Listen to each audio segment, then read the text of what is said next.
Hello friends, एक बार फिर से मैं आपके लिए एक नई कहानी लेके आई हूँ। अरे प्रीति, एक गुना साफ नहीं किया क्या? यहाँ मिट्टी मिट्टी से हो रही है, कमला देवी ने कड़क आवाज़ में अपनी बहू से कहा। प्रीति ने आटे से सने हाथ लिए हड़बड़ाते हुए बाहर आकर कहा, मैं रोटी बना के साफ करती हूँ। कमला देवी मोबाइल चलाते हुए बोली, किशोरी बुआ की बहू विधि पूरा घर चमका के रखती है। उनका घर शीशे की तरह चमकता है। प्रीति बिना कुछ बोले रोटियां बनाने लगी। दोपहर को प्रीति के ससुर जी खाना खाने आए। प्रीति खाना देने लगी पर पानी देना भूल गई। सामने ही सासू माँ बैठी थी। ससुर जी ने बोला, पानी दो। सासू माँ ने तपक से बोला, प्रीति खाने के साथ पानी भी दिया करो। चाचा जी की बहू खाने से पहले पानी देती है। प्रीति ने बोला, जी मम्मी जी, आगे से ध्यान रखूंगी।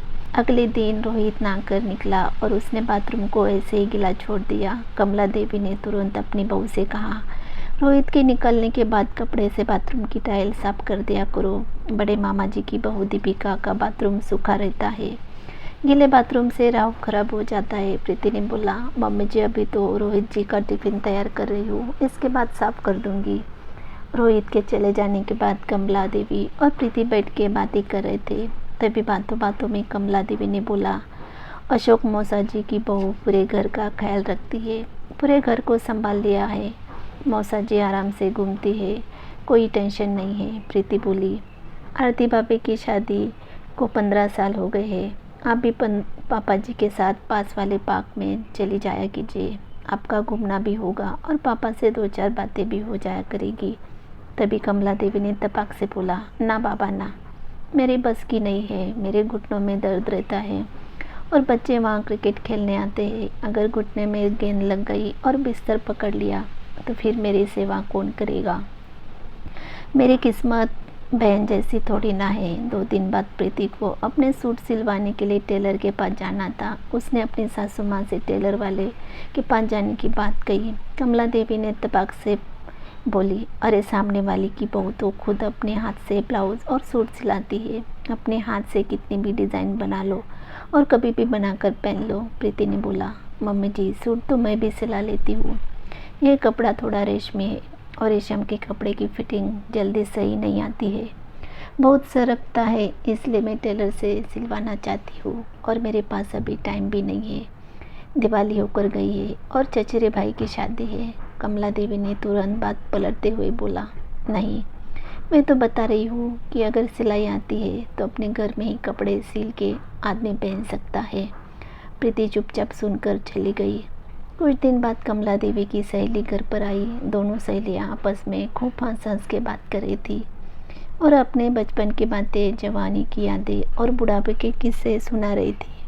तभी प्रीति दोनों के लिए नाश्ता लाई और प्रीति वहीं पर बैठ गई। कमला देवी की सहेली ने प्रीति से पूछा, शादी को 1 साल हो गया है, घर कैसे लग रहा है? अब कमों की जिम्मेदारी कम हो गई होगी। कमला देवी ने बोला, इससे जितना हो सकता है उतना करती है। मेरी तरफ से भी कोई जिम्मेदारी नहीं है। मैं तो कहती हूँ जितना हो सके उतना करो, वरना छोड़ दो, मैं करने के लिए बैठी हूँ। प्रीति यह सुन अपनी सासू माँ का मुँह ताकती रह गई। कमला देवी की सहेली के जाने के बाद सासू माँ बोली, इसकी दोनों बहुएं बहुत ही लायक है, बहुत ही समझदार है। पूरे घर की जिम्मेदारी अपने सर पर ले ली है और इसे पूरी जिम्मेदारी से मुक्त कर दिया है। हाथ में बैठे बैठे खाना देती है, पानी देती है और देखने में भी बहुत सुंदर है। सर्वगुण संपन्न घर की है, पर घमंड जरा सा भी नहीं है। खाना भी खुद बनाती है, कपड़े भी खुद धोती है और सास ससुर को हाथों हाथ सामान देती है।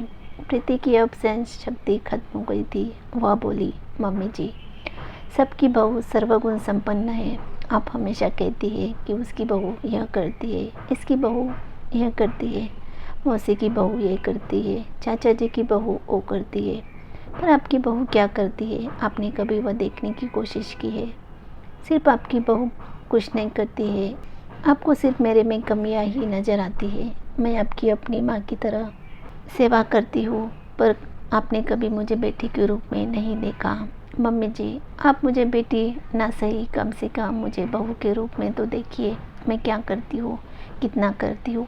ये भी तो देखिए मम्मी जी, दूर के ढोल सुहाने होते हैं, सब में कमियां होती है। मैंने आपकी और चाची जी की फ़ोन पर बात सुनी थी, वह अपनी बहू की कितनी बुराई कर रही थी। इस घर में आए हुए मुझे 1 साल ही तो हुआ है, धीरे धीरे एडजस्ट कर रही हूँ, सीख रही हूँ। कमला देवी अवाक होकर सब सुन रही थी। दोस्तों, मैं यहाँ सास को नीचा और बहू को ऊंचा नहीं दिखा रही हूँ। हमारे समाज में बहुओं की तुलना हमेशा रिश्तेदार की बहू से की जाती है, जो कि सही नहीं है। हर घर के अलग अलग नियम होते हैं। अपने घर की बहू को घर के रीति रिवाज बताइए, पर उसकी तुलना किसी के घर की बहू से न करें, क्योंकि आपकी बहू आपकी ही रहेगी।